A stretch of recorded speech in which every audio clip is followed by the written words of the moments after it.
Innal hamdalillah nahmaduhu wa nasta'inuhu wa nastaghfiruh wa na'udzubillahi min shururi anfusina wa sayyiati a'malina may yahdihillahu fahuwal muhtadi wa may yudlil falan tajida lahu waliyyan mursyida. Asyhadu an la ilaha illallah wahdahu la syarikalah wa asyhadu anna Muhammadan abduhu wa rasuluh alladzi la nabiyya ba'dah amma ba'du. Saya menjadikan puji syukur terhadap Allah yang Maha Ghafur. Tidak lupa semoga salawat salam dilimpahkan kepada junjungan kita Kanjeng Nabi Muhammad Rasulullah sallallahu alaihi wasallam sebagai panutan, ikutan dan sunnah-sunnahnya yang wajib kita ikuti. Para bapak jamaah Masjid Al-Amin yang dimuliakan Allah Subhanahu wa taala, yang dirahmati Allah Subhanahu wa taala. Marilah kita manfaatkan saat ini, yaitu malam atau Senin malam atau malam Ahad, untuk membacakan ayat-ayat Al-Quran. Untuk kali ini insya Allah ayat 122, mudah-mudahan sampai waktunya sampai Isya sampai ayat 125. Nah, itu para bapak mufradiyahnya atau harfiahnya.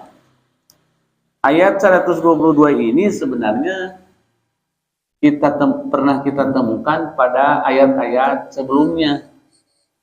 Baik ayat 122, 123 juga masih dalam surah Al-Baqarah ayat 85 kalau tidak salah. Ayat 48. Ayat 48 katanya kurang cari. Ayat 48 waktu itu pernah kita bacakan ayat yang sama, surat Al-Baqarah. Nah,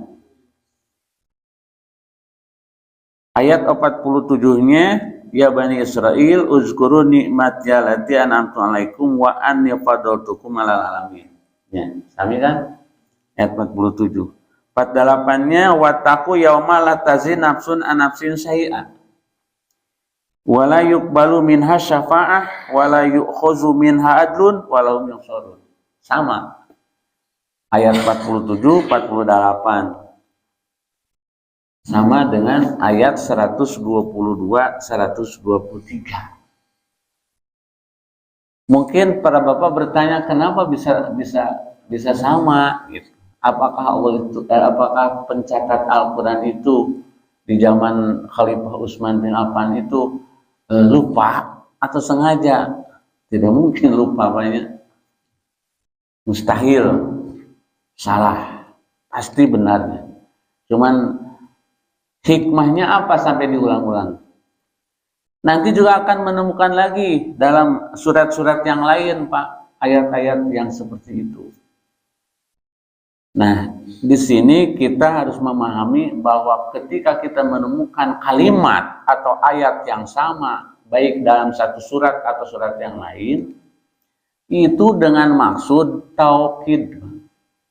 Apa taukid? Taukid itu menguatkan dan memberikan pelajaran kepada kita tidak boleh bosan untuk mempelajari ilmu Allah. Jadi Pak, kalau misalnya kita belajar lagi bab wudu, wah senang terus baru lagi bab wudu mau dipelajari, itu tahu Pak, diulang lagi, terus dipelajari. Jadi di mudawamahkeun disebut lagi ngadres, disebut madrasah, mudarosah, tempat ngadares. Kalau istilah bahasa Sunda, ayat istilahnya Pak, mulamanti. Sekarang Pak, mulamanti itu membulak-balik, pelajari lagi. Kan baca Quran jangan merasa udah hatam 30 juz, udah gitu. Baca ke Al-Baqarah lagi terus. Tidak akan pernah bosan dan tidak akan bosan. Dan Allah pun tidak akan bosan untuk memberikan pahala. Jadi gitu Pak. Jadi jangan aneh kalau ada yang sama. Nah, dalam ayat pertama Allah mengingatkan kembali tentu saja khitabnya kepada orang-orang Bani Israil. Khitab itu ditujukan, Pak, gitu. Ditujukan ayat ini hakikatnya kepada Bani Israil. Ya Bani Israil, hei kaum Bani Israil. Bani Israil teh sahabat kaum Yahudi, sekarang Nasrani, keturunan Nabi Yakub. Nah, eta yang dimaksud Bani Israil. Hei Bani Israil, uzkuru, supaya mereka tidak lupa, diingatkan lagi. Uzkuru, perintah ini teh, bil amr, uzkuru, ingatlah oleh kalian. Nikmatialati, nikmatku terhadap nikmatku. Jadi Pak, kalau kita mengingatkan anak beberapa kali, nah jangan lupa, kamu tadi disekolahkan, dididik oleh orang tua. Nanti pada satu saat kita panggil lagi anak, jangan lupa anak, kalian itu disekolahkan oleh ayah. Dari mulai SD hingga sekolah SMP, SMK, perguruan tinggi. Ingat, jangan lupa. Kenapa? Apakah orang tua itu mau menagih jasa? Bukan. Tapi orang tua itu mengingatkan agar mereka tidak lengah dan tidak lupa terhadap syukur baik kepada orang tua ataupun kepada Allah Subhanahu wa taala. Biasanya manusia itu suka bersyukur ketika dia ingat kepada kenikmatan yang telah diberikan.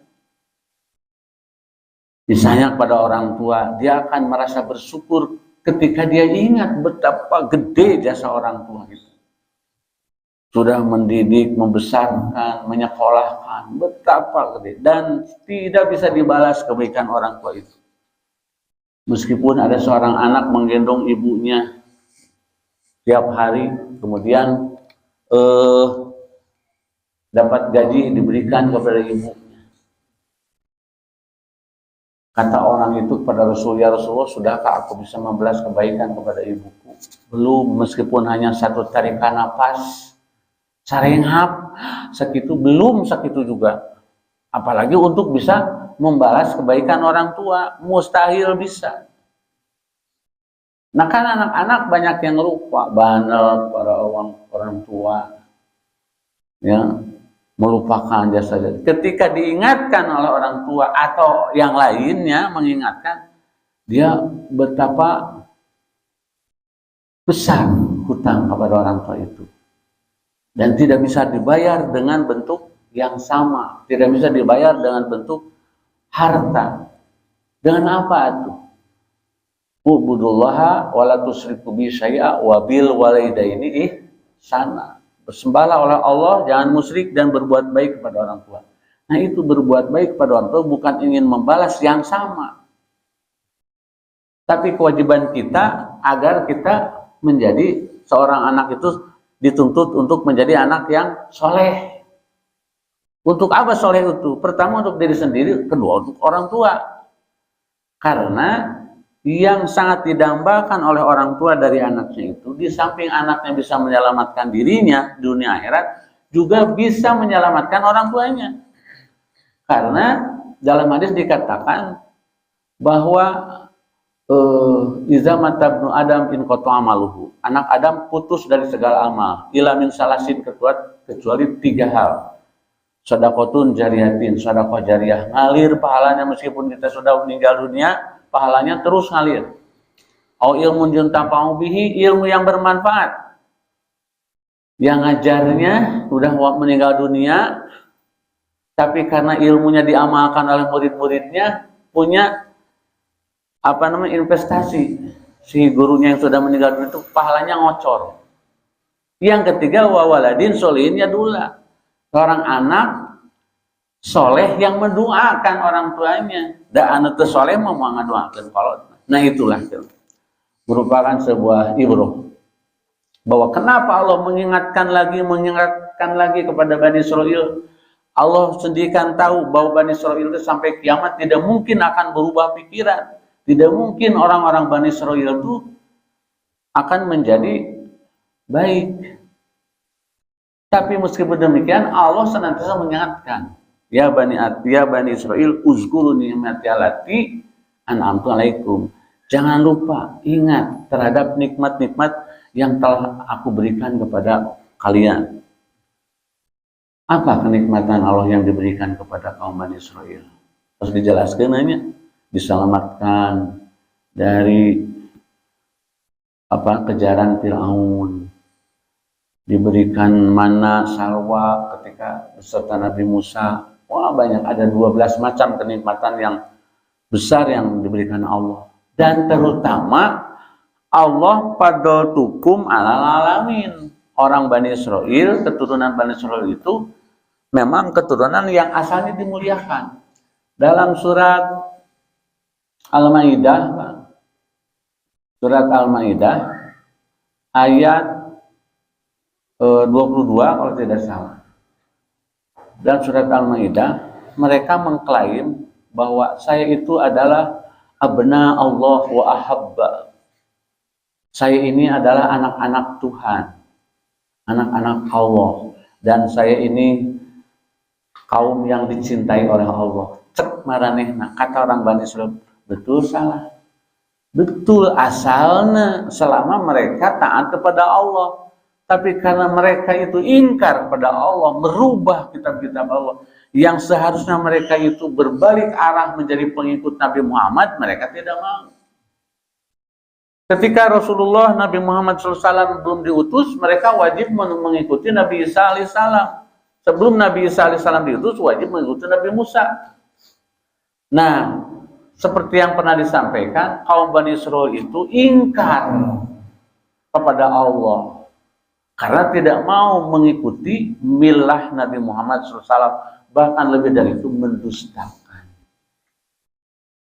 Walaupun demikian, kaum Bani Israil itu secara nasab ya, keturunan memang karakternya sudah begitu, seperti kejahatan kemanusiaan di Israel segala macam.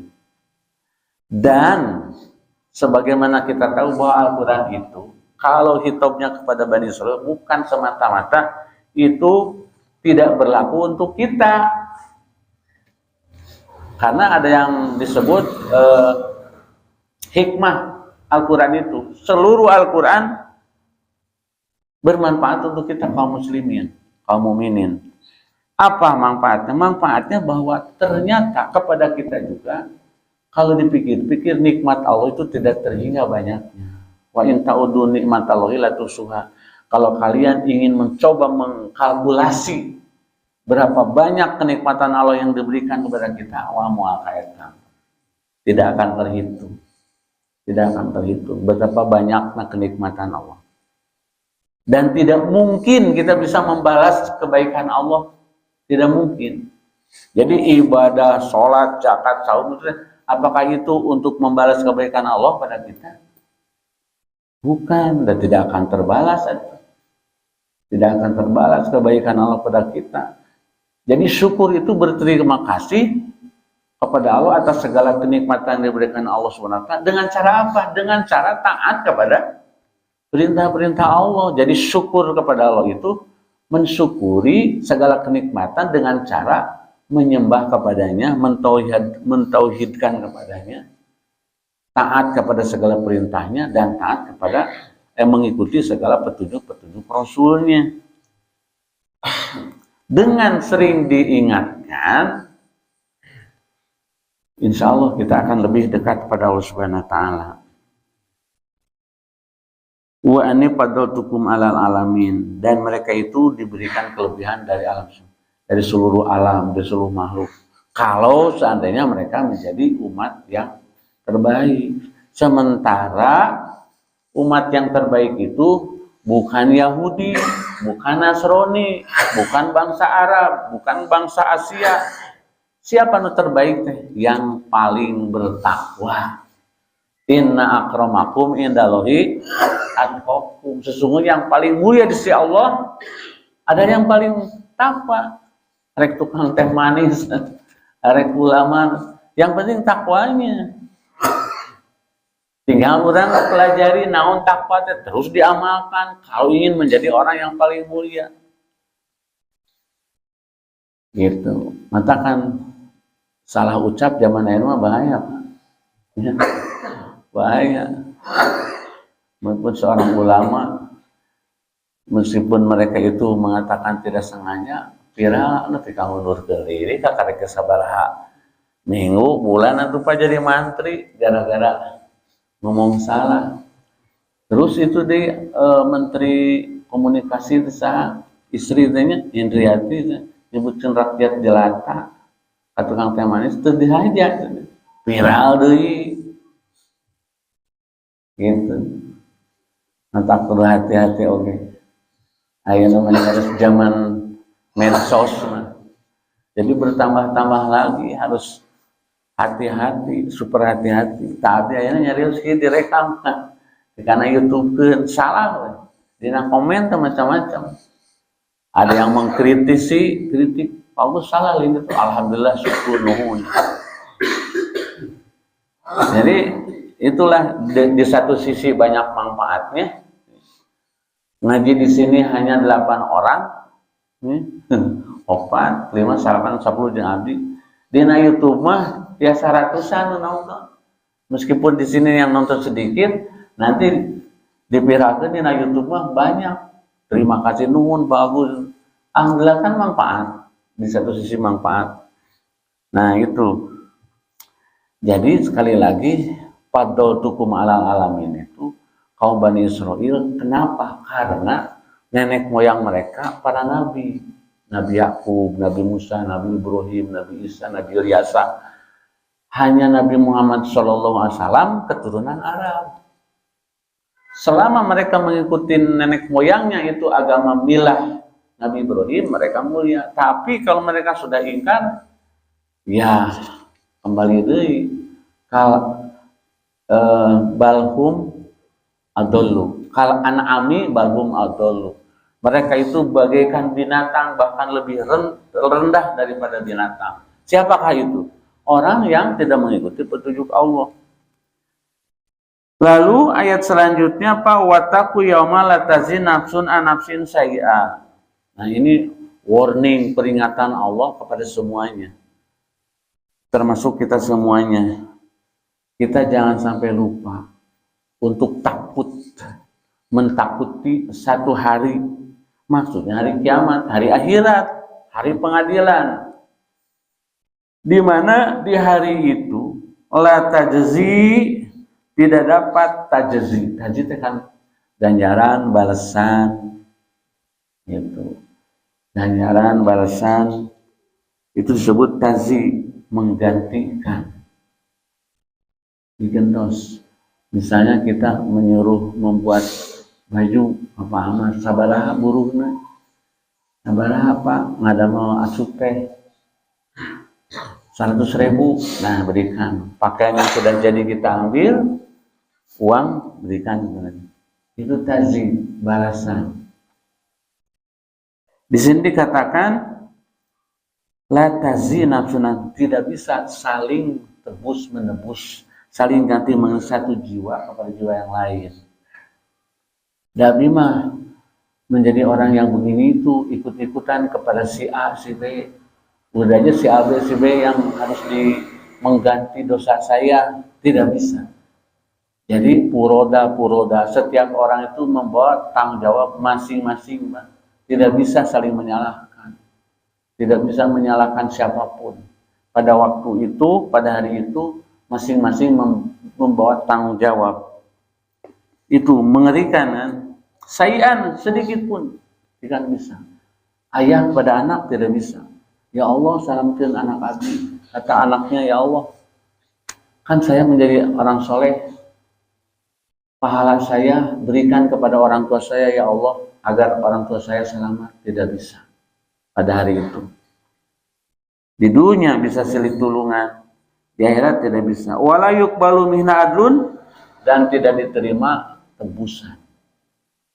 Tebusan artinya menebus agar diselamatkan dari azab Allah. Tidak bisa. Karena saya seorang miliuner, misalnya miliarder, kalau berduit, malaikat ditebus, disogok orang. Di dunia apa? Bisa ditebus. Yang harusnya dihukum 10 tahun, jadi 5 tahun, jadi bebas, dan dibayar, hakimnya disuap, para oknum-oknumnya. Di dunia tiasa. Di akhirat kan nggak bisa sih, aku malaikat tidak butuh uang, tidak butuh harta. Ya, pantas itu dikatakan oleh Allah. Ini mengingatkan kalau di dunia saling bisa bantu membantu, saling tolong menolong, saling tembus menebus, di akhirat itu tidak bisa. Masing-masing laisal insana ila masa'a. Manusia tidak bisa memperoleh apapun kecuali hasil usahanya sendiri. Tidak bisa. Saling oper ganjaran, oper dosa, tidak bisa. Nah, ini kan hitupnya kepada orang-orang kafir, orang-orang kafir, yaitu orang-orang Yahudi atau orang-orang Bani Israel. Tetapi semuanya kita harus takut kepada hari yang seperti itu. Wala yuqbalu minha adlun, wala tanfa'uha syafa'atun, dan tidak bermanfaat syafaat. Syafaat itu artinya dispensasi. Bahasa kita, bahasa keren, dispensasi, keringanan. Asal kata syafaat genap. Kebalikannya adalah witir. Witir itu ganjil. Syafi'ah itu artinya genap. Tidak bisa digenapi. Di dalam Al-Quran surat Saba ayat 23 itu dikatakan bahwa tidak ada syafaat kecuali atas izin Allah. Jadi ada yang disebut syafaatun Nabi. Syafaat Nabi itu tebusan dari Rasulullah, di mana ke umat manusia, kaum muslimin, kecuali kafir. Tapi ada juga ulama yang mengatakan orang kafir juga tertentu bisa memperoleh syafaat dari Rasulullah. Tapi kaum muslimin dengan izin Allah bisa memberikan syafaat. Yang harus masuk neraka jadi selamat. Misalnya, aduh abis asup ke neraka, padahal amal baik itu banyak saya teh. Cuman ada dosa yang tidak diampuni. Ya Rasulullah, berilah aku syafaat. Maka digenapi dengan syafaat Nabi, dihapus dosa yang sedikit yang harusnya masuk neraka dulu. Dan kita teh kaum muslimin teh kalau melihat hukum apa, kita teh masuk neraka dulu, udah berapa ribu tahun baru diangkat masukkan ke dalam surga.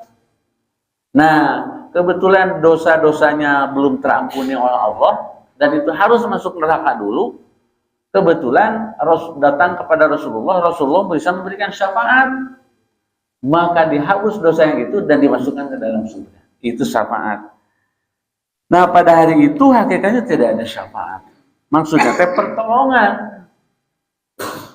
Misalnya di dunia teh kan ada ulama, kiai, sugan guru orang bisa nyalamat dan memberikan syafaat kepada kita. Nah, itu tidak ada, tidak bisa. Walahum yungsorun, dan mereka tidak akan memperoleh penolong. Dalam surat An-Nisa ayat 85 dijelaskan itu. Terus Al-An'am ayat 50 hiji ayat penjelasan apa. Ayat selanjutnya jam seberapa Isya? Jam 14 ya? 15. Wa idzib tala Ibrahim, kemudian Nabi Ibrahim diuji Rabbuhu oleh Tuhannya bi kalimatin, dengan beberapa kalimat, fa'atamahuna, kemudian disempurnakan. Yang dimaksud ibtala ujian. Ujiannya kan berupa apa? Allah Subhanahu wa taala memberikan atau memerintahkan kepada kita sholat 5 waktu, zakat, ibadah haji. Itu kan hukum syariat. Itu teh ibtala, itu teh ujian kene. Kita sanggup enggak mengorbankan kepentingan yang lain-lain, kepentingan keduniaan demi mengharap ridho Allah, diuji kan. Ketaatan kita itu diuji. Apakah sanggup meninggalkan kesenangan dunia untuk memperoleh kesenangan akhirat dengan cara ibadah? Ujian. Maka yang dimaksud bi kalimatin, beberapa kalimat itu beberapa macam ujian yang diberikan kepada Nabi Ibrahim. Seperti disuruh menyembelih anaknya. Kan satu-satunya nabi yang paling banyak ujian dan Nabi Ibrahim alaihissalam. Dan fa'atamahun, disempurnakan. Semua ujian Allah disempurnakan. Cokrat itu kita mencit anak sarangan di mana yang begitu saja akan mengamalkan perintahnya, dipikir-pikir dulu kita mah. Nabi Ibrahim tidak. Setiap perintah Allah seberat apapun bisa dilaksanakan. Itu yang disebut fa'atamahunna. Qala, kemudian Allah setelah segala cobaan-cobaan baik berupa ibadah atau ujian-ujian, karena manusia itu hakikatnya diuji. Tidak ada manusia yang lepas dari ujian. Innal hayata wal mauta liyabluwakum ayyukum ahsanu amala. Sesungguhnya manusia itu kematian, kehidupan itu ujian. Misalnya begini Pak, kita punya tetangga diuji dengan dua macam, dengan kebaikan, kesenangan, dan kesusahan. Ada tetangga saya hidupnya sukses, kaya, anaknya sekolahnya laluhur, rezekinya banyak, sedang diuji tuh Pak nu gitu. Sedang diuji ini dengan kebaikan. Orang yang miskin, orang yang serba kekurangan, diuji dengan kekurangan. Jadi tidak ada sesaat pun manusia yang lepas dari ujian. Ujian itu kan sesuatu yang harus kita bertahan. Misalnya kita ngawas sih ujian teh, beren tunuh, walau yang nanti tunuh tak ujian. Jadi tidak ada orang yang lepas dari ujian sesaat pun, tidak lepas. Apalagi ujian yang dikenakan kepada para nabi dan termasuk Nabi Ibrahim, ujian-ujian kepada para nabi, kepada syuhada, kepada ulama, mual kuat kurang. Jadi Allah memberikan ujian itu sesuai dengan kemampuan masing-masing. Orang mah diuji gitu naon gitu kan. Pilek, batuk. Beda lagi kan, makanya dalam doa Rabbana la tu'akhidna in nasina aw akhtana Rabbana wala tahmil alaina isron kama hamaltahu ala dzalina min qablina. Ya Allah, janganlah engkau uji dengan malatokotala nabi, dengan ujian yang sekiranya saya tidak akan mampu menghadapinya. Jadi tong diuji nu berat tapi mah ya Allah kan gitu. Karena tidak akan sesuai dengan kemampuan keimanannya, dengan keilmuan, beda. Makanya Allah memberikan ujian itu disesuaikan dengan keadaan masing-masing hambanya. Kemudian firman Allah Subhanahu wa taala, ini jailuka linas imam. Akhirnya Nabi Ibrahim dijadikan imam. Sebagian besar syariat Nabi Muhammad itu adalah syariat Nabi Ibrahim. Disunatan, pernikahan, ibadah haji, umroh, naon deui. Jadi ibadah yang disempurnakan oleh Rasulullah teh asalnya syariat Nabi Ibrahim alaihissalam. Dina doa kan dilageunkeun Allahumma sholli ala Muhammad wa ala Muhammad kama shallata ala ali Ibrahim. Karena nabi yang paling sukses itu adalah Nabi Ibrahim dijadikan imam. Jadi kepemimpinan umat manusia itu harus menjadikan Nabi Ibrahim itu sebagai pemimpin umat manusia dalam hal ibadah. Qala wa min zuriyati, dan keturunanku, keturunan Nabi Ibrahim alaihissalam, Nabi Ishak, Nabi Ismail, Nabi Ishak menurunkan Bani Israel, Ismail menurunkan menjadi Nabi Ishak Bani Israel, Nabi Ismail Bani Ismail.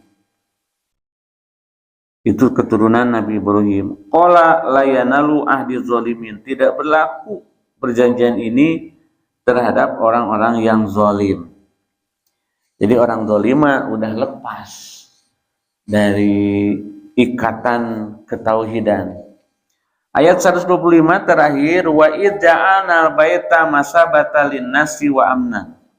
Dan ingatlah ketika kami jadikan Baitullah Mekah Masabatan tempat masabah, tempat ketenangan, tempat ziarah, ya, dan juga tempat yang paling aman bagi manusia. Maksudnya kaum mukminin, tempat ibadah haji, ibadah umroh. Teruskan ke Pak Haji Johari, Pak Haji dari anu tos umroh tos ibadah haji. Nikmat Madrid. Moal anu kapok. Aya hayang deui. Umroh teh ngan 8 hari, Pak Haji mah haji sabaraha hari sabulannya. 9 hari asa sabaraha poe, Pak. Aman, nikmat, tentrem. Lamun geus calik payunan Ka'bah tiis seger daya pikiran anak yang Allah. Da bojo anak incu di Indonesia geus teu inget nu inget teh Allah Subhanahu wa taala jeung dosa. Nu imut teh dosa sok sieun teu dihampura dosa teh Allah. Nikmat tentrem. Ieu sesuai sareng janji Allah. Wa amna aman. Moal aya nu tiasa ngancurkeun Mekah. Sabab Allah janji wattakhizu mim maqami Ibrahim musholla, dan jadikan maqam Ibrahim, maqam tempat bekas tempat berdirinya Nabi Ibrahim, kan ada maqam Ibrahim banyak anu dianggap salat sunat teh di dinya. Nah, ini dalilnya. Jadi jadikan maqam Ibrahim itu sebagai musholla, tempat salat. Makanya disunahkan salat 2 rakaat itu. Setelah beres tawaf. Wa ahidna ila Ibrahim, dan aku perintahkan. Jadi wa ahidna kalimatna. Ahidna teh perintah yang sangat kuat. Wa ahidna, dan kami perintahkan ila Ibrahim wa Ismail, kepada Nabi Ibrahim dan Ismail untuk membangun Ka'bah itu sekaligus antohiro baitiya li taifin, membersihkan Baitullah untuk orang-orang yang tawaf. Abi mah kapueu tujuh umroh teh si lantainya masih hitam, Pak. Masih hitam, bening. Ayeuna sudah putih bajunya, diganti keramik, marmer, bodas, bersih, nyacas, kotor sakedik katinggal ya. Pada mana sabada ribu tukang ngepel, tukang sasapu. Duh, eta teu nyarekel sapu, nyarekel pel. Jadi sampai sekarang dijaga kebersihan Baitullah teh. Dan tidak ada toilet di lingkungan Masjidil Haram, tidak ada. Di luar jauh paginya. Ada kan beser eta. Jam 3 teh tahajud payunan eta Mekah. Waduh, kumaha yang papang. Ditahan nyeri keluar, Pak. Milarian toilet teh aya yang men and gen, gen and girl gitu, woman and gen. Dinya ngantri nu papangna. Sakitu eta aya ratusna lawang toilet, tapi pinuh. Waduh, geus teu kuatna. Pas beres tas wudu deui, terus biasa asup deui. Tidak bisa masuk lagi ke lokasi yang tadi yang di Mekah tinggalin dengan jamaah. Di mana sholat? Di luar area Masjidil Haram. Eta sholat subuh. Teu bagian mata ulah beser. Beser meriweuh. Jadi setiap kali datang ke Ka'bah, sholat tahajud dulu, beres sholat tahajud, masih sajam deui keadaan subuh, tos tegiat milarian. Pas hadinya ini, padahal azan subuh belum dikumandangkan, tapi pintu udah penuh. Kapasa di luar area eta. Jadi sababaraha dinten teh anu sholat mah di luar we, da beser harita. Itulah Pak, kebersihan di Baitullah tadi Ka'bah teh benar-benar terjamin. Demi untuk orang-orang yang taifin, yang tawaf, wal akifin, orang-orang yang itikaf.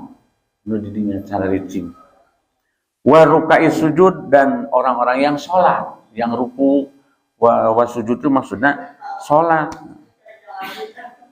Jadi bersih, dijamin najis. Tapi danya gitu Pak. Waktu saat nuju haritanya, aya anu nyeri sakit perut beneran mencret. Berolo we di payunan Ka'bah sampaikan ka langsung eta mah diserbu ku tim kebersihan teh, dihalangan itu pakai tihang. Aya gitu Pak. Jadi luar biasa bersihnya Mekkatul Al-Mukarramah, Mukarramah bersihnya gitu di sami Masjid Nabawi, sami bersih luar biasa. Itu saja Bapak sekalian yang bisa disampaikan, mudah-mudahan bermanfaat. Kita tutup dengan doa. Allahumma anfa'na bima 'allamtana wa 'allimna ma yanfa'una wa zidna ilman. Aqulu qouli hadza wa astaghfirullah li wa lakum. Wassalamualaikum warahmatullahi wabarakatuh.